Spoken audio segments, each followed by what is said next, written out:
Did you read Project 2025? I read a lot of Project 2025. It's like 12,000 pages. Yeah, it's like there's this idea that like everybody read it. And they're like, oh, how would you not read Project 2025? I didn't read War and Peace either. Like, nobody read the whole fucking thing, and I'm tired of people acting like they read the whole thing. You saw a few headlines about it, and you're like, okay, they're doing the exact thing they said.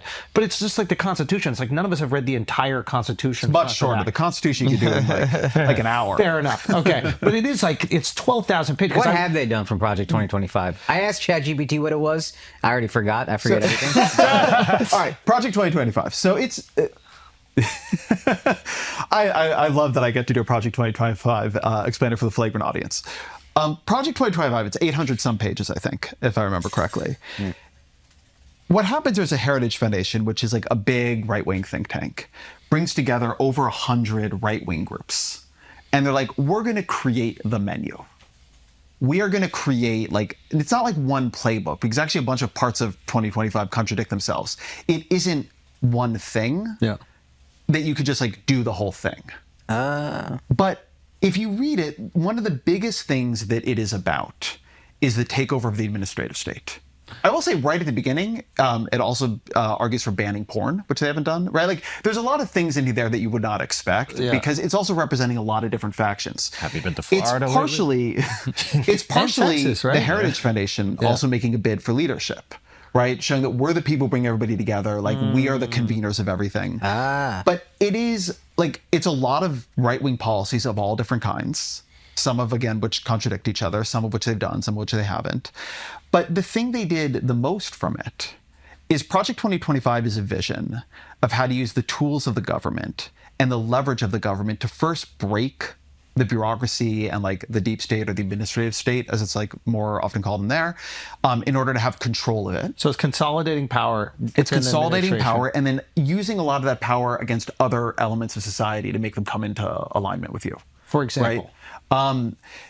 Everything they're doing on education, right? Where they're trying to break the, that actually also comes out of the Heritage Foundation in a different way, but where they're using federal money to try to, break the universities and force them to come under, in some cases, the administration, some kind of receivership or conservatorship, but certainly under some kind of control. So this and to make them afraid of who they hire and who they bring in. This is what they're doing with Harvard. And how exactly are they using this consolidated power to leverage that control over Harvard? So what they've been doing there is a mixture of things. They've been first trying to cancel all the money that Harvard gets from federal money for scientific research, right, which is billions of dollars. Yep. There are other kinds of subsidy and grant programs. The universities are very, very woven in with the federal government because the federal government just funds a huge amount of the basic research in this country.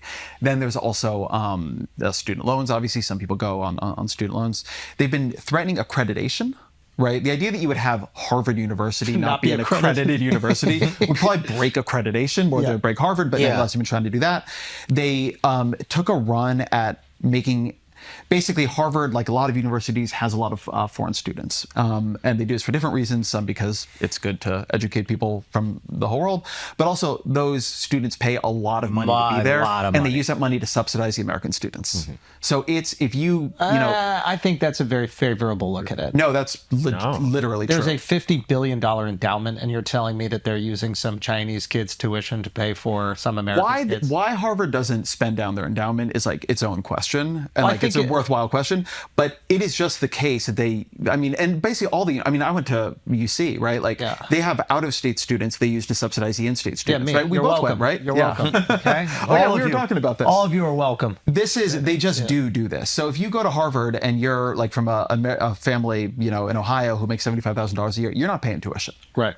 But what the administration has been trying to do, and getting in a bunch of court fights about, is trying to basically say Harvard cannot use a provision of immigration law that allows for the foreign students to come in. Now, I understand this idea, and I think it's like it's a decent justification of saying, hey, we're using these guys to pay for the students in America that are going. Now, the amount of foreign students they've been taking has been increasing exponentially. I think 20 years ago or 30 years ago, it was between 2 and 5%. I think Columbia is now at 70%. So I think that there is a concern that our finest institutions are not educating America's finest. I think that's fine. I don't know what the numbers are for Columbia or for Harvard offhand. I think Columbia is 70. I think Harvard maybe 40, 50 or something like that. Columbia international student population. 40%. Okay, 40%. 70 seemed crazy, but 40 still high. Okay, fair 40 is enough. still high. So for me as an American, right? Like, you know, I have a daughter, you have kids. Like, you, hopefully, knock on wood, they're really smart and they have the opportunity to go get educated at our finest institutions. And now they're fighting with the Nepo babies that end up going because their dad and their granddad went. So those slots are already taken. And then the oligarchs' kids that are going to go because they're going to spend an astronomical amount of money so they can go there. And you feel like, and this is the same feeling that I think that, you know, a lot of and they want the donations of their parents for the endowment later. Exactly. Which is a big part of this. So I think what a lot of Americans feel is like, wait a minute, do I not have an opportunity to get educated by our finest institutions that my tax dollars are actually going to pay for? Whereas these foreign students that are going to pay, yeah, they're maybe paying double, but they haven't been paid taxes their entire life. Not to justify what Project 2025 is. Yeah, look, I'm the just- thing I would say is like this is, I think, a reasonable argument in service of a different policy. Fair. Right? But I guess what I'm trying to argue for is this sentiment of Americans who might not understand how those policies align or misalign, but this feeling of, why am I not being able to take advantage of something that my country offers its people? It feels like college has become a business, and that's a sentiment that they can take advantage of with. Yeah, And especially when you hear about this $50 billion endowment, again, I'm sure there are restrictions as far as how they can spend that money. Of course, we can get into the nitty gritty of it, and that is the truth, and we should talk. But the average person that's not aware of how an endowment works, all they hear is, and they understand is, wait a minute, Harvard's got $50 billion. Is Harvard even a university, or is it a hedge fund? I think it's- Administration's I mean, not it is a- saying that's the reason why they're taking that money away. No, it's not. It's It's the sentiment that allows you to take advantage It's of more it. the sentiment that I think is a fair frustration that people have, and I think the administration is taking advantage of that sentiment to administer this further control their and own agenda. leverage that they want. I think if you which want is to say, unfair, but there are a bunch of ways in which institutions in American life benefit from either public money or largesse or support of some sort, and do not give back enough or work in a way we think is fair. I am like 1,000% on board. There's a lot of organizations in this country, including a lot of religious organizations, that I don't think, in the way we do the tax code, should be Exempt from taxes. Should be exempt from taxation, right? The administration has been, I mean, they didn't even start on the foreign students thing. That was something they figured out Later. was like as a vulnerability later. Yeah. Because what they wanted Harvard to do was have to run who it was hiring and who was admitting through by the them. administration. Yeah. Right. And so That's the crazy. plan Which here I- has which been I disagree to, with 100%. The plan here has been to break these institutions and force them to come under the Trump administration's control. Right. And the things you're saying are reasonable. And in a country that worked better, right? And in a country where we could have these conversations, solve problems, you could 100% imagine something like members of Congress collaborate on a bill that says you cannot be tax exempt as an American university if you have fewer than 80% of your, the people at Graduating your class university. be from the United States of America. Yeah, or U.S. citizens, or residents here, whatever it might be, right? You could imagine a bunch of versions of this. We just don't live in that particular. I guess what I'm saying world. is like I think it's important to like meet people where they are emotionally when explaining these things, Yeah. because if we write off that sentiment, then they'll just write off the argument, which is a great argument. This idea that the administration is trying to really like force control and make them bend the knee to whatever they want to do, which we don't want. We want these universities to operate with autonomy and not bend to whatever administration is there.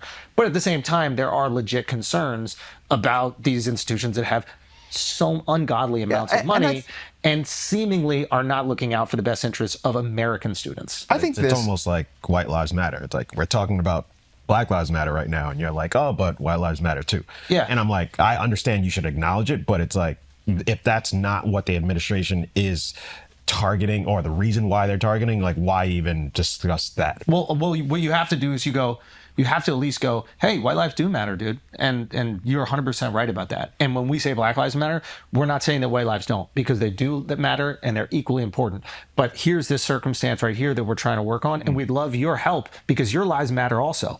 So we'd love your help on understanding this issue. But if we go, yeah, This white is what lives- you voted for. Yeah, shut up. okay, I like get it. if you go shut up, you'll never get their support, and you need their support on this. Yeah. And that's where I feel like a lot of times the finger wagging or the don't you dare mentality, or you're too stupid to understand this, you completely lose support from the people you actually want to bring over. Liberals are going to be on board with the liberal cause already. So you either pat yourselves on the back and say, we're so smart and we understand everything and big Trump bad, or you go, this is why this is not working for you, and they're taking advantage of your emotional reaction. I think a thing, and this goes to the anti-system, pro-system coalitions thing, I think a thing that Democrats are going to have to spend some time doing if they want to become the kind of coalition that can come a lot closer to neutralizing the threat that to them MAGA poses.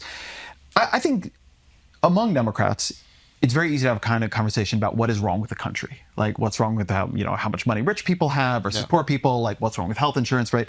What's wrong on this or that policy area? Fine, but everybody's comfortable with that. I think there needs to be a conversation about what's wrong with the institutions. What, from your perspective, or from my perspective, like a liberal perspective, where do you think they're failing, and what would you do about it, right? I mean, Abundance is very much a book about what is wrong with government institutions, and particularly in blue states or when Democrats are running them, and very much a book about what has sort of gone wrong in a bunch of public scientific institutions, right? So it's sort of one thing we're attempting to model in there is a kind of self-critique of institutional failure that is nevertheless grounded in our own values and our vision of what kind of world we would like to see in the future. But as you're sort of saying in this conversation, I think if you get into this fight and you're like, well, what you're doing on the universities is horrific, and then somebody pops up and says, well, you weren't saying anything about all these failures in the universities that you're admitting now 3 years ago. Well, I mean, fair. You could say, well, I was focusing on other things 3 years ago. It didn't, like, what was going on at Harvard didn't strike me as the biggest deal in the world. But it's fair, right? It does not show to people that you cared about what they cared about. Now, did that many people care about Harvard and its sort of percentage of foreign-born students? I'm a little skeptical of that. But there are a lot of things they did care about. But maybe they weren't aware. No, and maybe I think now that they're aware, we can meet them where they are. Yes, but now that's what I'm saying, too. And I think the larger, sorry to interrupt, I think the larger issue is not about Harvard. It is about this feeling that college has gotten so crazy expensive, prices keep going up. It's just this feeling of being betrayed by institutions that people who are the new conservative feels. And it's like, I remember I graduated in 2002 from my college. My school was $25,000 a year. I went back to do a show in graduated in 2006. I went back in 2009. It was $45,000 a year. And it's like, this is a feeling people have. So fuck you guys. You've become a business. You don't educate us anymore. You've become a business. And if I do graduate, I don't get the money I used to get before. I don't get the jobs I used to get before. And I think to Schultz's point, just acknowledging, hey, I get you're frustrated about that, but what these guys are doing is not going to ease your frustration. It's just allowing them to do some fuck shit.